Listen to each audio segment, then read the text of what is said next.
भले ही योगी सरकार कानून व्यवस्था पर बड़े बड़े दावे करती हो, मगर दो हमलावरों ने शुक्रवार रात योगी की पुलिस को चुनौती दे दी। बरेली में लखनऊ दिल्ली राष्ट्रीय राजमार्ग स्थित नकटिया चौकी पहुंचे हमलावरों ने चौकी इंचार्ज के बारे में पूछा।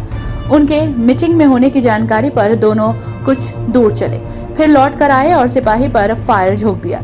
गनीमत रही कि गोली उनकी कमर से रगड़ते हुए निकल गई। चौकी में जानलेवा हमले की जानकारी पर पूरे जिले में चेकिंग कराई गई, लेकिन आरोपियों का सुराग कहीं नहीं लगा। दरअसल शुक्रवार रात करीब 8 बजे नकटिया चौकी में तैनात सिपाही विशाल शर्मा बैठे थे।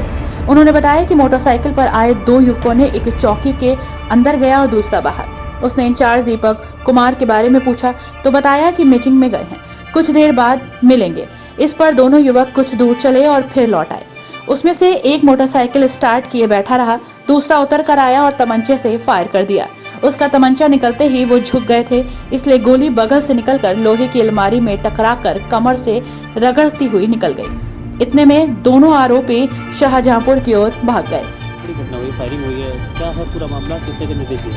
हाँ, ये थाना कैंट की नकटिया चौकी में एक हमारा सिपाही है 2019 बैच का विशाल शर्मा, वो काम कर रहा था। तो बताया जा रहा है जैसा कि एक मोटरसाइकिल पे दो आदमी आए, जिसमें एक आदमी मोटरसाइकिल पे बैठा था, दूसरा आदमी आके चौकी के अंदर आया। उसने एसआई के बारे में पूछा तो सिपाही द्वारा बताया गया कि वो बाहर है।